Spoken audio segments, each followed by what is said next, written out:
Hello everyone, welcome back to Creative Mania once again. So in this video we are going to continue the Mahabharata series. We are going to cover a lot of sections from Pausha Parva, that is the third Uparva of Adi Parva. Do watch this complete video as it has taken a lot of research time and a lot of hard work. So without any further delay, let's start with the video.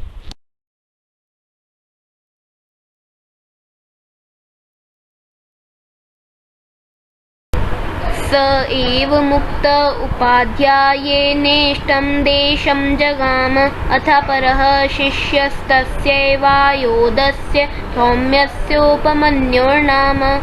Upon this blessing of Upadhyay, Aruni went to his desired country. The second disciple of Ayodhya Upadhyay was Upmanyu.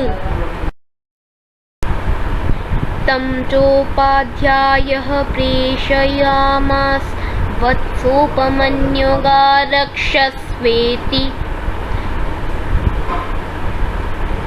Upadhyay ordered him, Vats Upmanyu, you protect the cows. स उपाध्याय वचनादरक्षत्काः स चाहनिगारक्षित्वा दिवसक्षये गुरुगृहमागम्योपाध्यायस्याग्रतः स्थित्वा नमश्चक्रे. And according to his preceptor's orders, he went to tend the kine, and having washed them all day, he returned in the evening to his preceptor's house, and standing before him, he saluted him respectfully. तमुपाध्यायः पीवानमपश्यदुवाच चैनं वत्सोपमन्युकेन वृत्तिं कल्प्यसि पीवानसि दृढमिति. And his preceptor, seeing him in good condition of body, asked him, Upmanyu, my child, upon what do you support yourself? Because you are exceedingly plump. स उपाध्यायं प्रत्युवाच भो भैक्ष्येण वृत्तिं कल्पयामिति. And he answered, Sir, I support myself by begging. तमुपाध्यायः प्रत्युवाच मय्य निवेद्य भैक्ष्यं नोपयुक्तव्यमिति. स तथेत्युक्त्वा भैक्ष्यं चरित्वोपाध्यायाय न्यवेदयत्. And his preceptor said, what is obtained in arts should not be used by you without offering it to me. And Upmanyu, thus told, went away. And having obtained alms, he offered the same to his preceptor.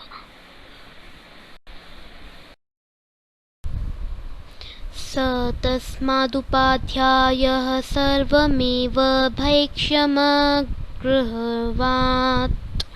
स तथेत्युक्त्वा पुनरक्षत् काः अहनिरक्षित्वा निशामुखे गुरुकुलमागम्य गुरोरकृतः स्थित्वा नमश्चक्रे. And his preceptor took from him even the whole, and Upmanyu, thus treated, went to attend the cattle, and having watched them all day, he returned in the evening to his preceptor's abode, and he stood before his preceptor and saluted him with respect.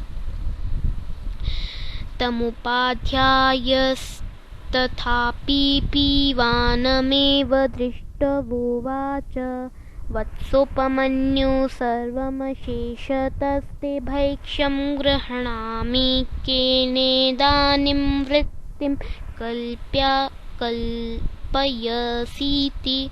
And his preceptor, perceiving that he still continued to be of good condition of body, said unto him, Upmanyu, my child, I take from you even the whole of what you obtained in alms, without leaving anything for you.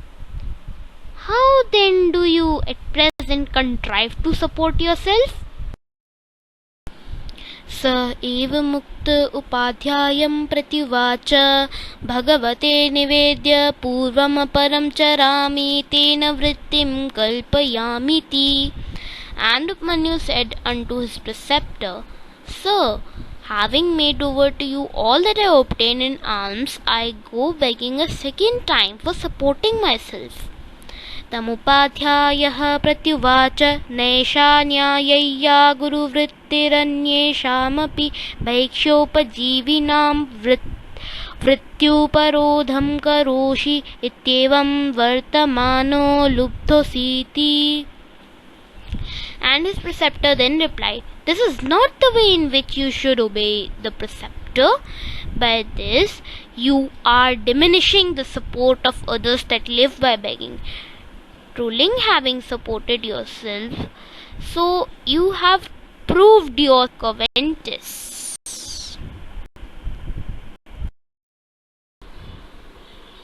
स तथेत्युक्त्वा रक्षित्वा च पुनरुपाध्याय गृहमागम्योपाध्यायस्याग्रतः स्थित्वा नमश्चक्रे.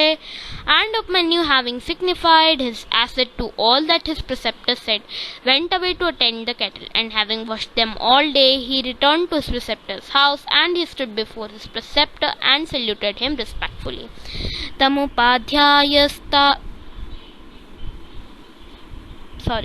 तमुपाध्यायस्तथापि पीवानमेव दृष्ट्वा पुनरुवाच वत्सोपमन्यु अहं ते सर्वं भैक्ष्यं गृह्णामि न चान्यच्चरसि पीवानसि भृशं केन वृत्तिं कल्पयसीति.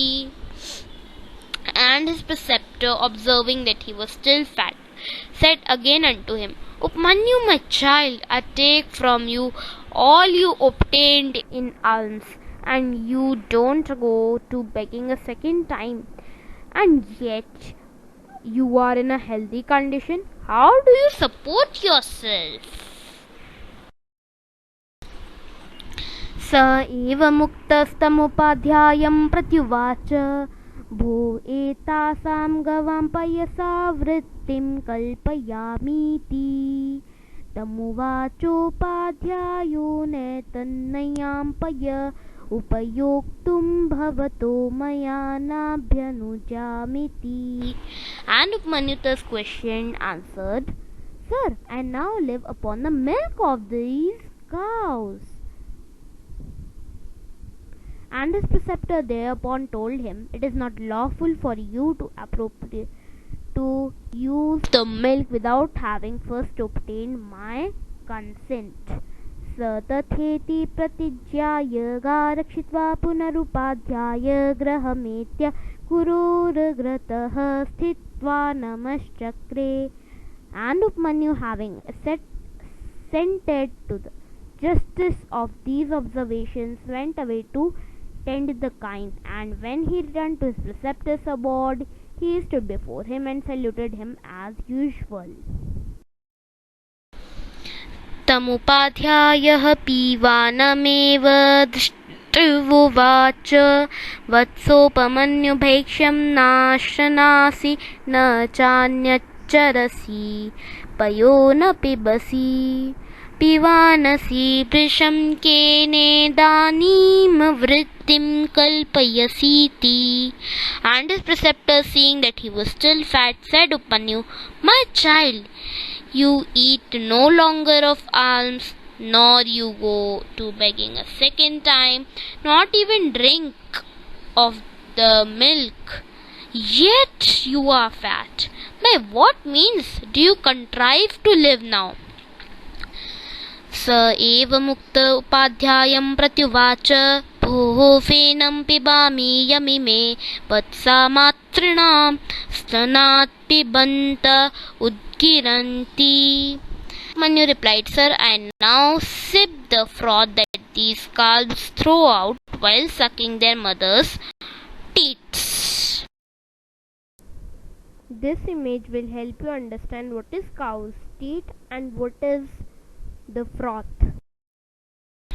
तमुपाध्यायः प्रत्युवाच एते त्वदनुकम्पया गुणवन्तो वत्साः प्रभुततरं फेन मुद्गिरन्ति तदेषामपि वत्सानां नायात्युपरोधं करोष्येवं वर्तमानः ह्रीणमपि भवान् न पातुर्महतीति स तथेति प्रतिश्रुत्य पुनर्रक्षद्गाः. And his preceptor said, "These generous calves, I suppose, out of the compassion for you, throw out large quantities of froth. Would you stand in the way of their full meals by acting as you have done like this? No, that is unlawful for you to drink the froth." And Upmanyu, having signified his assent to this, went as before to tend the cows. तथा प्रतिषिद्धो भैक्ष्यं नाश्नाति न चान्यच्चरति पयो न पिबति फेनं नोपयुङ्क्ते स कदाचिदरण्ये क्षुधार्तो कर्पत्राण्यभक्ष्यत्. And restrained by his preceptor, he feeded not on alms, nor had he anything else to eat. He drank not of the milk, nor tasted the froth. And Upmanyu, one day oppressed by hunger, when in a forest, ate the leaves of the ark. The English translation of ark is given below. Actually, the name. सतैरकल्पत्रैर्भक्षितैः क्षारतिक्तकटुरो क्षयस्तीक्ष्णविपाकैश्चक्षुष्यपहतोऽन्धो बभूव ततः सोऽन्धोऽपि चङ्क्रम्यमाणः कूपे पपात.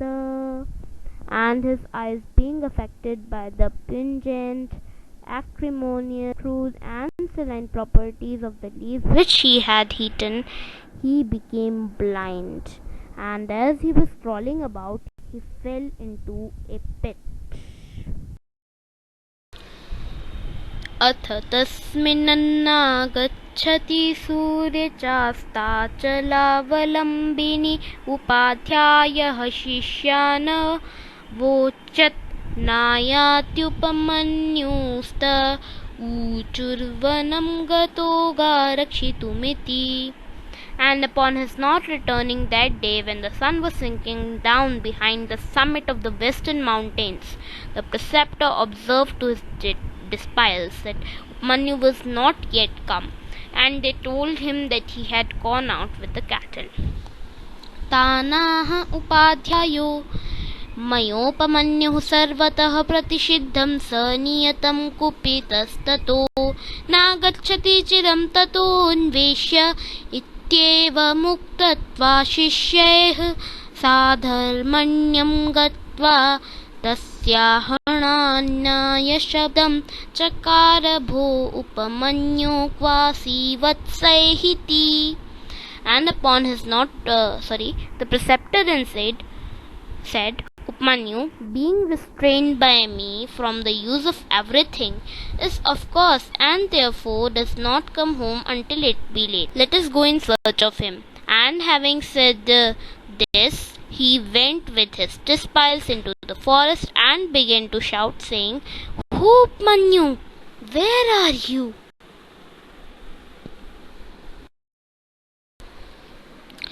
स उपाध्याय वचनं श्रुत्वा प्रत्युवाचोच्चैरयमस्मिन् कूपे पतितोऽहमिति.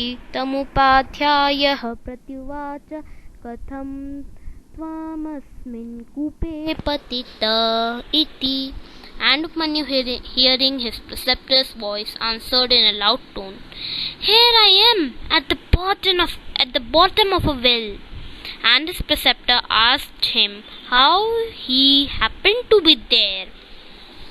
स उपाध्यायं प्रत्युवाच, "अर्कपत्राणि भक्षयित्वान्धीभूतोऽस्म यतः कूपे पतित इति." And Upmanyu replied, "Having eaten of the leaves of the ark plant, I became blind, and so I have fallen into this well." तमुपाध्यायः प्रत्युवाच अश्विनास्तु हि तौ देवभिषजौ त्वां चक्षुष्मन्तः कर्ताराविति स एव मुक्त उपाध्यायेनोपमन्युरश्विनौ स्तोतुमुपचक्रमे देवा वश्विनौ वाग्भिरदिभिः. And his preceptor thereupon told him, glorify the twin Ashwins, the joint physicians of the god, and they will restore you and your sight. And Upmanyu, thus directed by his preceptor, began to glorify the twin Ashwins in the following words of the Rig Veda.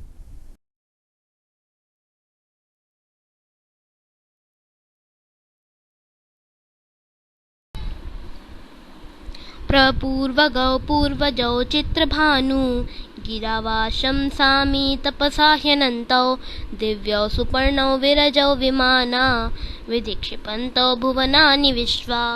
You Ashwini Devas have existed before the creation. O firstborn beings, you are displayed in this wonderful universe of 5 elements. I desire to obtain you by the help of the knowledge derived from hearing and of meditation, for you are infinite. You are the direction of nature itself and intelligent soul that pervades the direction. You are birds of beautiful feathers sitting on the physical body that is like to a tree. You are without the 3 common attributes of every soul. You are incomparable. Through your spirit in every created thing, you pervade the universe. Hiranmayau Shakuni सांपरायौ नासत्यदस्त्रौ सुनसौ वेजयन्तौ शुक्लं वयन्तौ तरसा सुवेमा वधिवयन्तावसितं विवस्वतः. You are golden eagles. You are the essence into which all things disappear. You are free from error and no deterioration. You are of beautiful beaks of birds that would not strike from a wrong cause and are victorious in every encounter. You certainly prevail over time. Having created the sun, you wave the wonderful cloth of the year by means of the white thread of the day and the black thread of the night. With the cloth so woven, you have established 2 directions of action concerning respectively to Devas and Pitris. ग्रस्तां सुपर्णस्य बलेन वर्तिका ममुञ्चतामश्विनौ सौभगाय तावत् सुवृत्ता वनमन्तमायया वसत्तमागा अरुणा उदावहन्. The Kal Shakti, the power of time, of the Supreme Soul, has kept the bird in the form of a living being as its flesh. Both of you Jivan Mukt great men, means who are free from the cycle of death and rebirth, named Ashwini Kumars, have freed that soul from the bondage of Kal, time, by giving knowledge to attain great fortune in the form of Kaivalya. The very ignorant beings who are cohabitants of Maya, so long as they are engrossed with the objects of passion, etc., that is the Rajoguna, remain bow-headed before their senses. Till then they consider themselves to be bound by the body.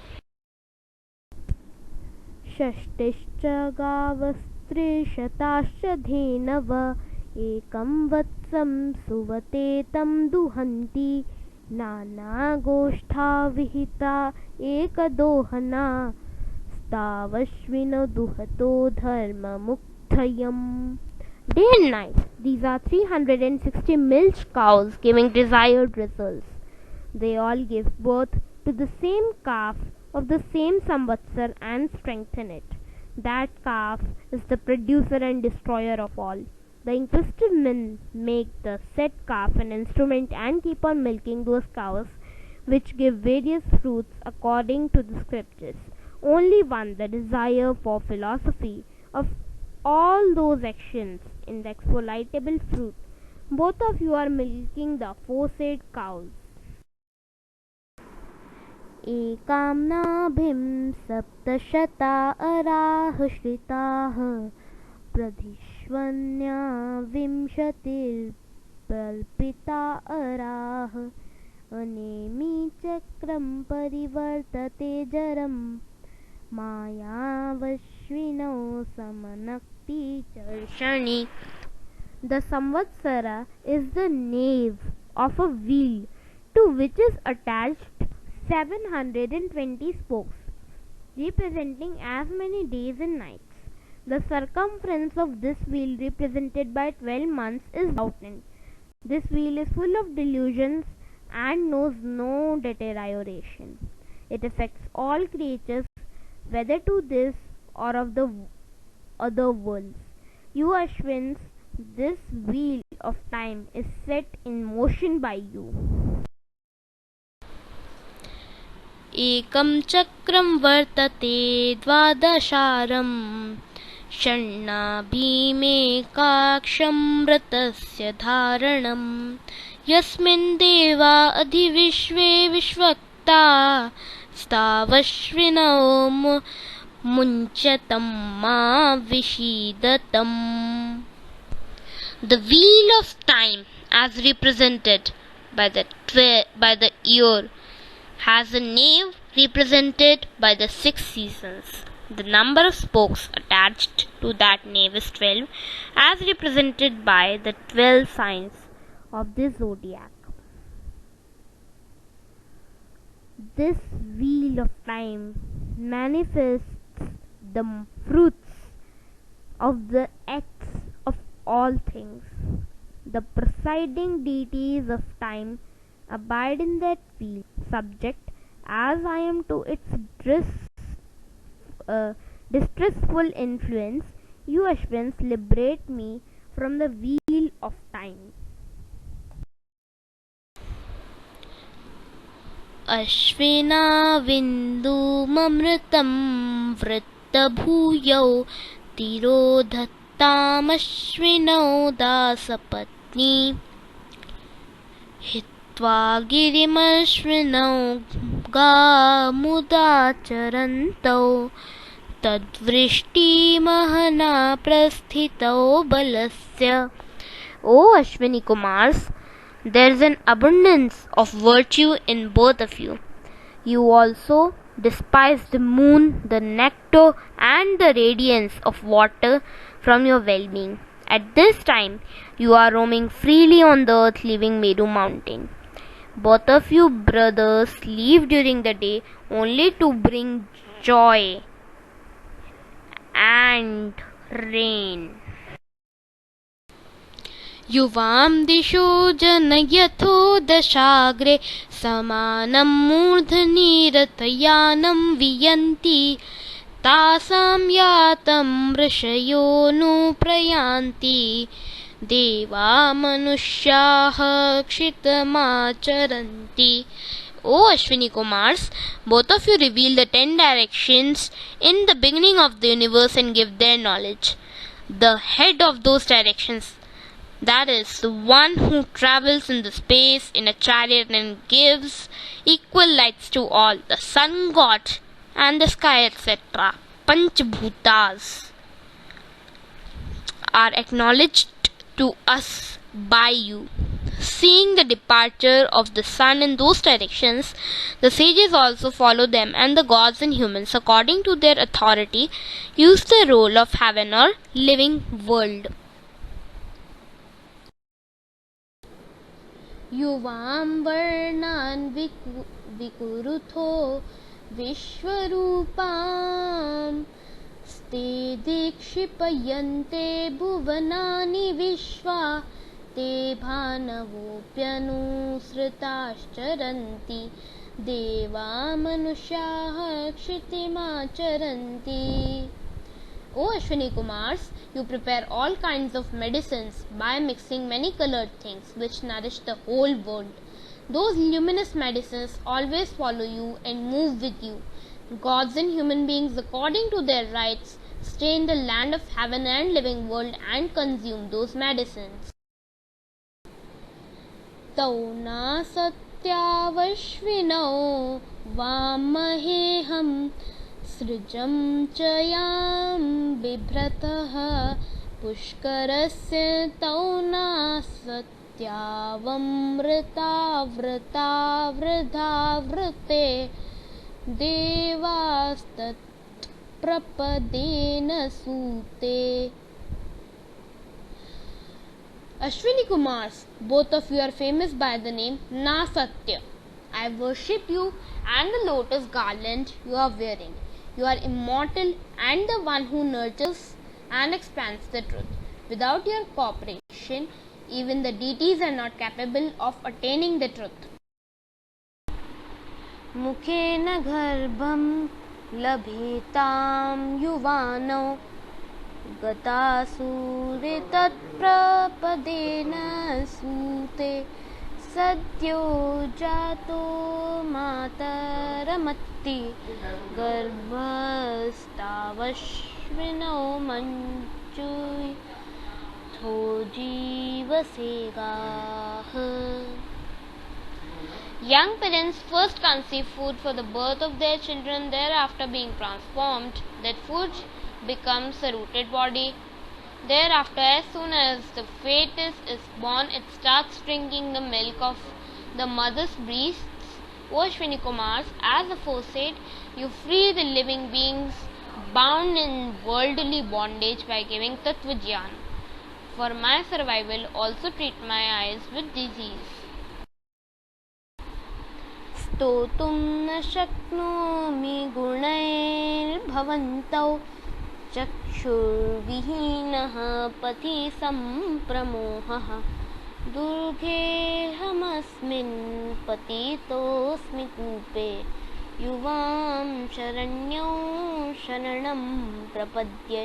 Ashwini Kumars, I cannot praise you both by boasting of your virtues. At this time I have become blind. There is also a mistake in knowing the way. That is why I have fallen in this inaccessible well. You both of your deities are kind towards your refugees, so I take refuge in you.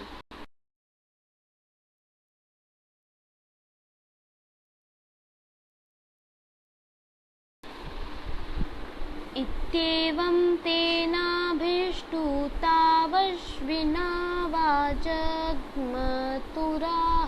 तुश्चैनं प्रीतौ स्व एष ते पुपोषानैनमिति. The two Ashwins thus invoked appeared and said, We are satisfied.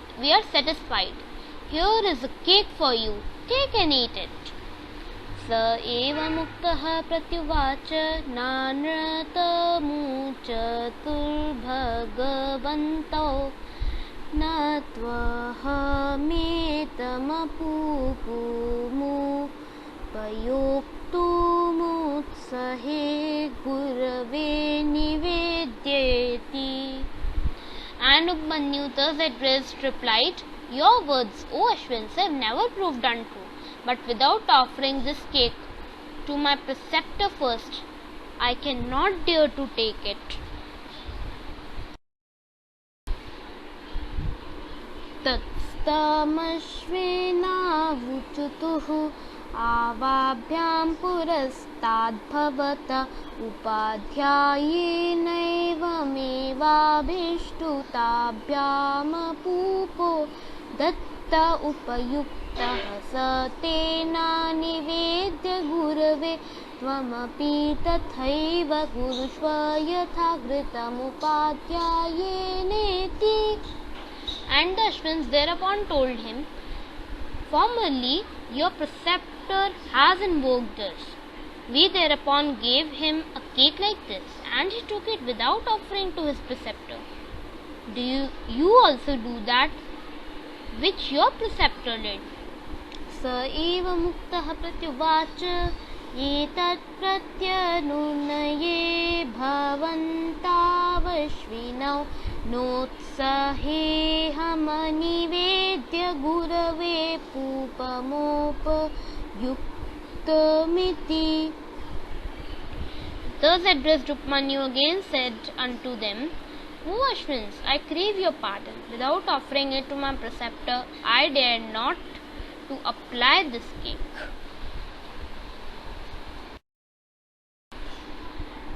तमश्विनावाहतुः पीतौ स्वस्तवानया गुरुभक्त्या उपाध्यायस्य ते काष्णार्यसा दन्ता भवतोऽपि हिरण्मया भविष्यन्ति चक्षुष्मांश्च भविष्यसीति श्रेयश्चावाप्स्यसीति.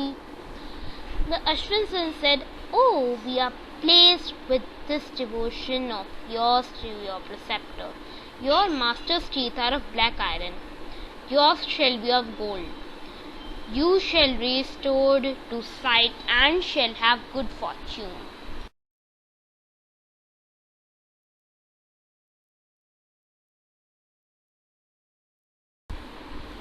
स एव मुक्तोऽश्विभ्यां लब्धचक्षुरुपाध्याय सकाशमागम्याभ्यवादयत्.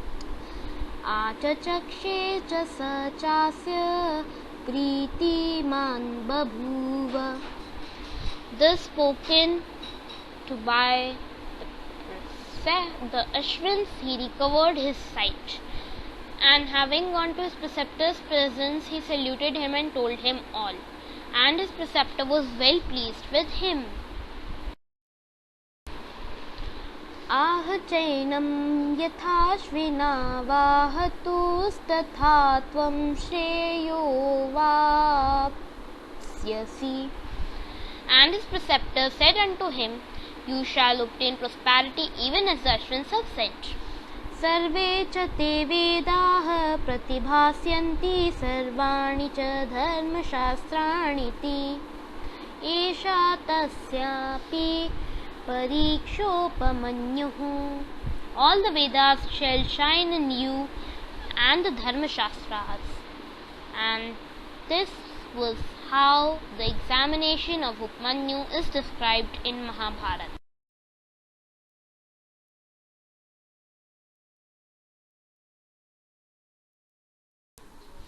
अथ परः शिष्यस्तस्यैवायुधस्य धौम्यस्य वेदो नाम तमुपाध्यायः समाधिदेशवत् स वेद.